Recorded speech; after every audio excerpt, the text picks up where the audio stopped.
जय Hind. Last class में हमने आर्यों के बारे में जाना था, आर्यों की उत्पत्ति के बारे में जाना था और वैदिक काल की सभ्यता को पहचाना था। तो आज हम उत्तर वैदिक काल की सभ्यता को जानेंगे। उत्तर वैदिक काल में राजनीतिक, आर्थिक, सामाजिक और धार्मिक दशा को जानते हुए हम देखेंगे कि वैदिक काल और उत्तर वैदिक काल में क्या अंतर है। तो देखिए, जिस समय ऋग्वेद लिखा जा रहा था वो वैदिक काल था। अब वैदिक काल में ऋग्वेद पूरा हो गया था और जैसे ही ऋग्वेद पूरा हो गया ना, तो ऋग्वेद के बाद के जो काल था ना, उसे उत्तर वैदिक काल के नाम से जाना गया। और इस काल में सामवेद, यजुर्वेद और अथर्ववेद लिखे गए। इसी के साथ ब्राह्मण ग्रंथ भी लिखे गए, उपनिषद भी लिखे गए और सबसे ज़रूरी 2 एक्स्ट्राऑर्डिनरी स्टोरीज, रामायण और महाभारत भी इसी काल में लिखी गई। ऐसा माना जाता है कि जिस काल में लिखे जा रहे थे वो समय 1000 ईस्वी पूर्व से लेकर 600 ईस्वी पूर्व तक का था। 400 ईस्वी पूर्व तक आर्यों ने नॉर्थ इंडिया पर कब्जा कर लिया था, यानी कि हिमालय से लेकर विंध्याचल तक इन सभी को अपने अधीन कर लिया था। इस समय तक कुरु, पांचाल, काशी, कौशल प्रमुख नगर थे और आर्यंस ने क्या किया था, कुछ समय के बाद दक्षिण भारत की तरफ जाना शुरू कर दिया था।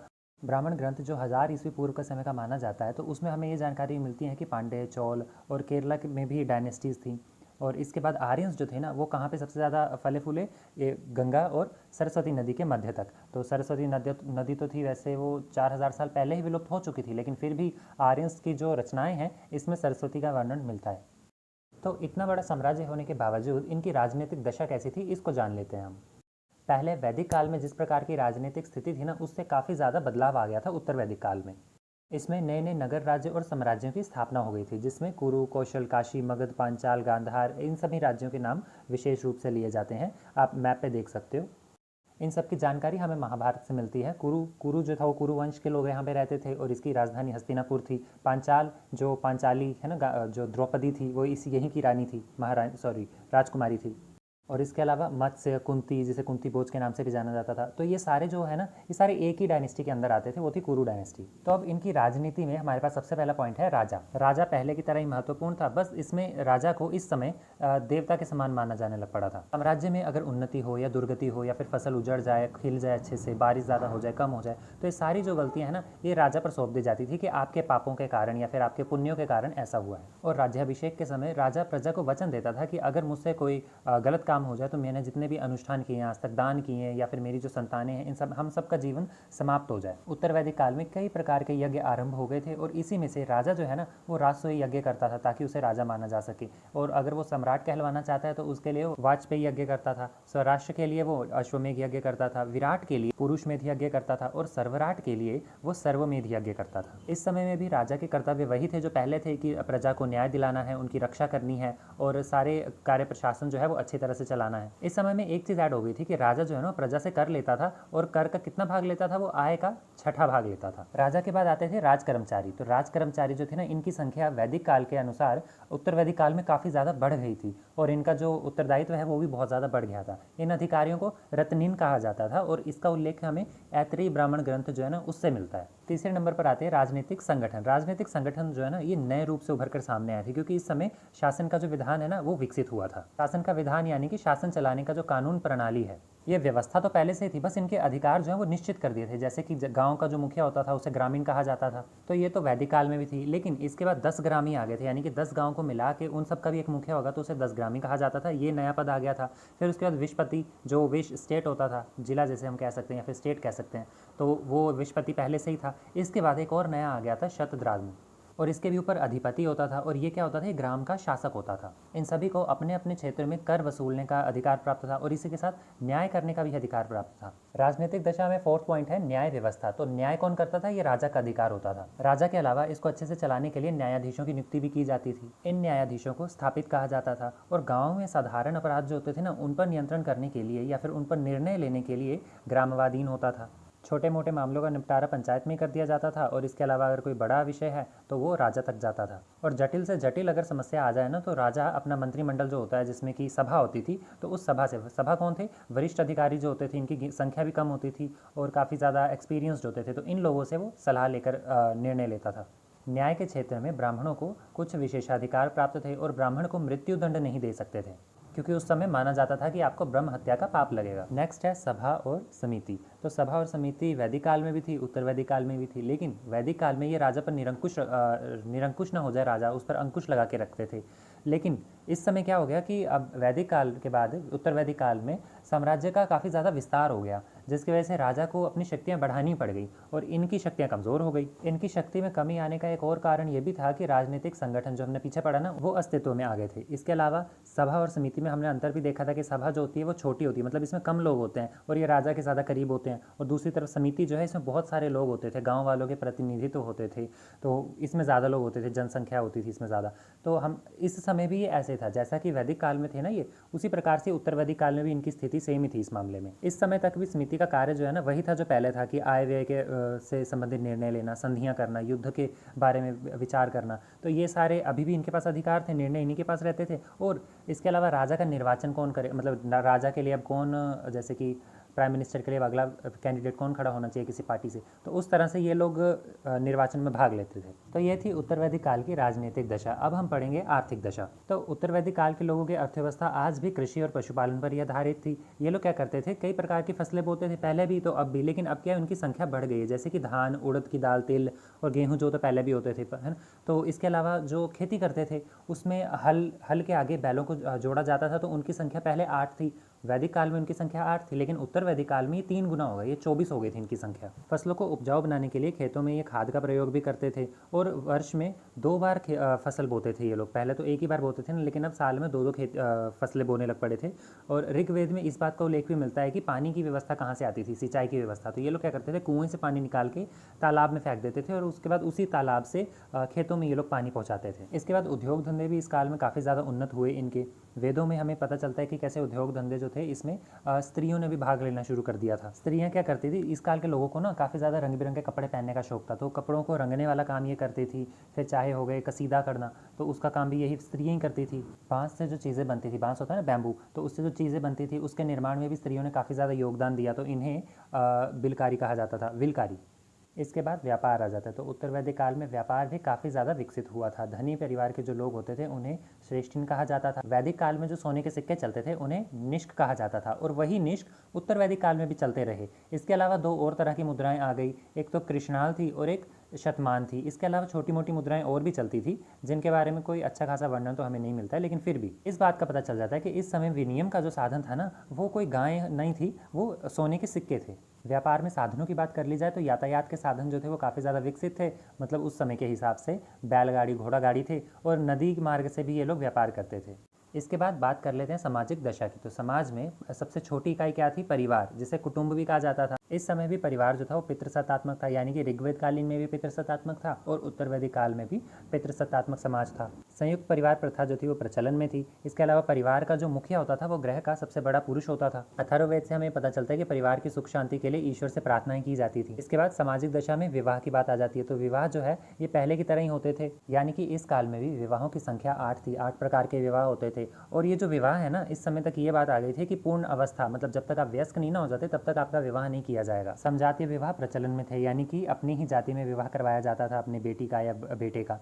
इसके अलावा विधवा पुनर्विवाह को भी मान्यता दी गई थी। और सेम ऋग्वैदिक काल की तरह ही उत्तर वैदिक काल में विवाहों में दहेज प्रथा प्रचलित थी।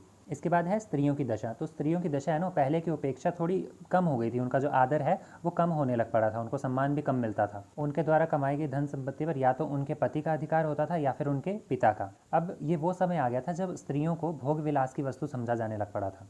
अगला है भोजन। तो ऋग्वैदिक काल की तरह ही उत्तर वैदिक काल में भोजन जो है वो एक समान ही था, कुछ ज़्यादा परिवर्तन नहीं आया था। आर्यों का जो मुख्य भोजन था वो क्या था, गेहूँ, जौ, दूध, घी, दही, दालें, तो यही थी, पहले भी यही थी, अब भी यही है, कुछ ज़्यादा फर्क नहीं आया है। लेकिन मांस खाने वालों को ना अब बुरी नज़र से देखा जाने लग पड़ा था। पहले क्या था, मांस खाने वाले भी थे, लेकिन अब क्या है, मांस खाने पर पूर्णतया अंकुश लगाने का प्रयास किया जा रहा था और सूरा पीने वालों को भी अच्छा नहीं समझा जाता था।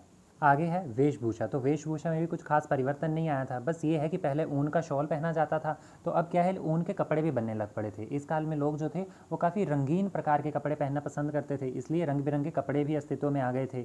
और कपड़ों के अलावा सेम जैसा पहले होता था वैसा ही अब कि स्त्री और पुरुष दोनों ही सोने चांदी के आभूषण पहनते थे।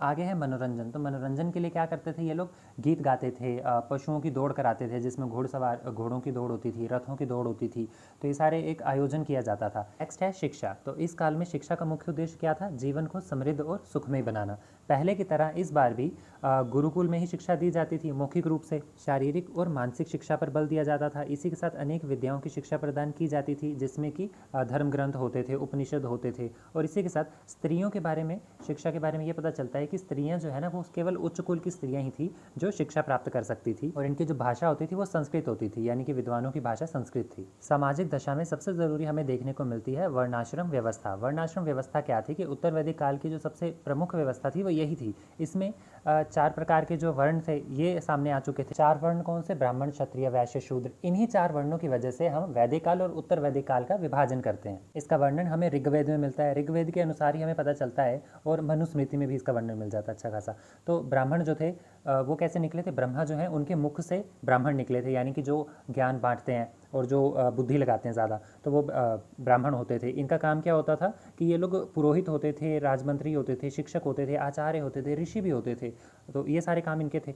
इसके अलावा क्षत्रिय मिलते हैं। तो क्षत्रिय कौन थे? जो ब्रह्मा जी के भुजाओं में से निकले थे वो क्षत्रिय होते थे। इनका दूसरा स्थान था समाज में, और ये क्या करते थे? अपनी और अपने समाज की रक्षा करते थे शत्रुओं से, यानी कि युद्ध करना इनका काम होता था, वो भी शस्त्रों के साथ। शस्त्र विद्या के अच्छे खासे ये लोग ज्ञानी होते थे। तीसरे स्थान पर आते थे वैश्य। वैश्य कौन होते हैं? व्यापारी। व्यापारी और कृषि। तो किसी प्रकार का व्यापार कर रहे हो आप, कृषि कर रहे हो, और पशुपालन जो है वो सारा वैश्य समाज ही करता था। ये तीसरे स्थान पर आता था, और इसमें कई प्रकार की उपजातियाँ शामिल थी। मतलब वैश्य हो गए, फिर इसके अंदर कई तरह की उपजातियाँ आ जाती थी, जैसे कि सोनार है, लोहार है, लकड़हारे हैं, तो कई प्रकार के होते थे। और सबसे चौथा, जिसको सबसे निम्न कह दिया जाता है, तो ये स्थान था शूद्रों का। अरे हाँ, वैश्य की उत्पत्ति कहाँ से हुई थी? तो वैश्य जो है वो ब्रह्मा के पेट और जंघाओं से निकले थे। ठीक है, आगे है शूद्र। तो शूद्र जो है वो ब्रह्मा जी के पैरों से निकले थे, यानी कि ये एक पैर पे ही सारे समाज खड़ा हो रहा है। तो ये लोग क्या करते थे? इन ऊपर के 3 जो है ना, शूद्र जो है वो वैश्य, क्षत्रिय और ब्राह्मण, इन तीनों की सेवा करते थे। इन तीनों के ज़रूरी जो काम होते थे उन्हें ये लोग करते थे, जैसे कि वस्त्र बनाना, जूते गढ़ना और इन लोगों की सेवा करना। तो ये सारा शूद्रों का काम होता था। दास प्रथा नहीं थी इस समय में, तो इन्हें दास मत समझिएगा। इस समय में प्लास्टिक वगैरह तो थी नहीं, तो जूते कैसे बनेंगे? तो जूते जो है वो मरे हुए पशुओं के मांस से बनाया जाता था, और ये लोग बनाते थे शूद्र। और इसीलिए इन्हें, ये लोग मरे हुए पशुओं का व्यापार कर रहे हैं ना, उनसे संबंधित कार्य कर रहे हैं, इसलिए इन्हें धार्मिक अनुष्ठानों से अलग रखा जाता था। नेक्स्ट है आश्रम व्यवस्था। ये भी काफ़ी ज़्यादा इंपॉर्टेंट थी। आश्रम क्या होते हैं? एक इंसान को ना, इन्होंने बोला कि 100 वर्ष की आयु होती है उसकी, और 100 वर्ष में से हर 25-25-25 वर्ष का उन्होंने 4 भाग कर दिए, और इसी के अनुसार इन्होंने जीवन यापन करने का सिद्धांत पेश किया। जैसे कि सबसे पहला जो है, पहले 25 साल जो है ना एक मनुष्य के, वो ब्रह्मचर्य का पालन करना चाहिए उसे। इस अवस्था में बालक को अपनी सद्बुद्धि पर ध्यान देना चाहिए, ज्ञान अर्जित करना चाहिए, अच्छा चरित्र निर्माण करना चाहिए, और भावी पीढ़ी के लिए अच्छे अच्छे संस्कार अर्जित करने चाहिए, शिक्षा अर्जित करनी चाहिए, मानसिक हो, बौद्धिक हो, किसी प्रकार से। ठीक है, उसको विकसित करना चाहिए। सेकंड नंबर पे आता है गृहस्थ आश्रम, जो 25 वर्ष से लेकर 50 वर्ष तक की आयु होती है ना, उसे गृहस्थ, यानी कि इस समय आपको शादी करनी चाहिए, आपकी संतान होनी चाहिए, और आपको जो आपका ज़िंदगी का मेन फोकस है ना, वो आप धन कमाने पर होना चाहिए, ताकि आप धन कमाओ और अपने परिवार को आगे चला सको। और इसी के साथ अब आपकी शादी हो गई है, तो एक यज्ञ जो होता है ना, उसमें पुरुष और उसकी स्त्री ही बैठती है। तो अब आपके पास ये अधिकार है कि आप यज्ञ करो। मतलब इस अवस्था में व्यक्ति को अर्थ और काम संबंधी कार्य करने चाहिए। इसके बाद तीसरी अवस्था है वानप्रस्थ आश्रम। तो वानप्रस्थ आश्रम जो है वो 50 वर्ष से 75 वर्ष तक की आयु वाले व्यक्तियों के लिए कहा गया है। इस आश्रम में मनुष्य गृहस्थ जीवन का त्याग कर देता है और वनों में जाके निवास करता है। धन कमाने की जो होड़ लगी हुई थी उसमें अब उसका त्याग कर देता है, और ये सब मोह माया से दूर चला जाता है, आत्मचिंतन पर बल देने लग पड़ता है वो। आखिरी व्यवस्था है संन्यास आश्रम। तो संन्यास आश्रम क्या है? जब आप 75 साल के हो गए हो और 100 साल तक जाते जाते आपको क्या करना है? आपको सन्यासी बन जाना है, और आपने ईश्वर के चिंतन में अपना ध्यान लगा देना है, और आपके जीवन का मुख्य अब उद्देश्य क्या होना चाहिए? मोक्ष प्राप्त करना। अब हम इस क्वेश्चन के आखिरी पार्ट को देख लेते हैं, जो है धार्मिक दशा। तो उत्तर वैदिक काल के आर्यों की धार्मिक दशा कैसी थी? तो काफ़ी ज़्यादा परिवर्तित हो चुकी थी। कैसे? क्योंकि देवता जो थे ना इनके, पहले ये लोग किन्हें मानते थे? इंद्र, वरुण, पृथ्वी को मानते थे, लेकिन अब इनका स्थान जो है नीचे आ गया। अब कुछ ऐसे देवता थे जिनका स्थान ऊपर आ गया था। कौन कौन से? विष्णु, शिव, प्रजापति। तो इनका स्थान जो था वो ऊपर आ गया था और इन्हें ज़्यादा माना जाता था। इनके अलावा इंद्र, वरुण, पृथ्वी जो है इनकी पूजा भी की जाती थी, लेकिन इनका महत्व कम हो गया था। और शिव जो थे, जिन्हें महादेव कहा जाता था या फिर पशुपतिनाथ कहा जाता था, है ना, तो इनको भी काफ़ी ज़्यादा पूजा जाने लग पड़ा था। बाकी इस समय में यज्ञों की प्रधानता हो गई थी, ब्राह्मणों का प्रभुत्व जो है वो बढ़ गया था, क्योंकि यज्ञ होने हैं, तो यज्ञों में ये अनिवार्य हो गया था कि बिना ब्राह्मण के यज्ञ नहीं हो सकता।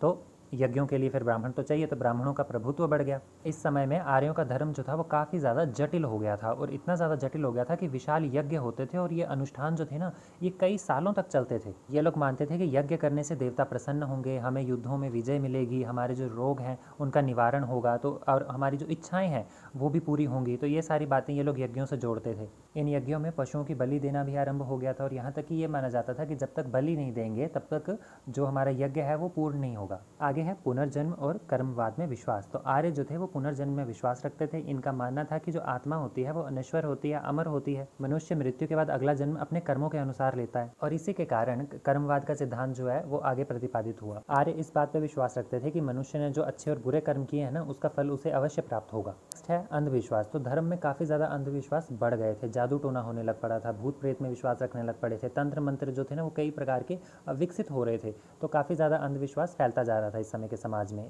धार्मिक समाज में। नेक्स्ट है दर्शन। उत्तर वैदिक काल के आर्य समाज में जो धर्म है ना वो और ज़्यादा जटिल हो रहा था, और उसी की वजह से धर्म में और ज़्यादा विश्वास रखने लग पड़े लोग। आत्मा और परमात्मा के मेल की बात करते थे, यानी कि मोक्ष की बात करते थे ये लोग, और कहते थे कि मोक्ष हमें कैसे प्राप्त होगा, अच्छे कर्म करके। इस समय तक आते आते ईश्वर को सर्वशक्तिमान मानते थे लोग, सर्वव्यापी मानते थे, और अंतर्यामी स्वीकार कर चुके थे। तो यही थी हमारी आज की क्लास। आज हमने जाना कि उत्तर वैदिक काल की सामाजिक दशा कैसी थी, राजनीतिक दशा कैसी थी, आर्थिक दशा कैसी थी, और धार्मिक दशा कैसी थी। इनमें क्या क्या बदलाव आ चुके थे पहले के मुकाबले। तो आई होप आपको समझ में आया होगा। नहीं समझ आया होगा तो आप कमेंट्स में पूछ सकते हो, और पिछली क्लास अगर आपने नहीं देखी है तो फर्स्ट वीडियो पर क्लिक करके आप देख सकते हो। Thank you. जय हिंद।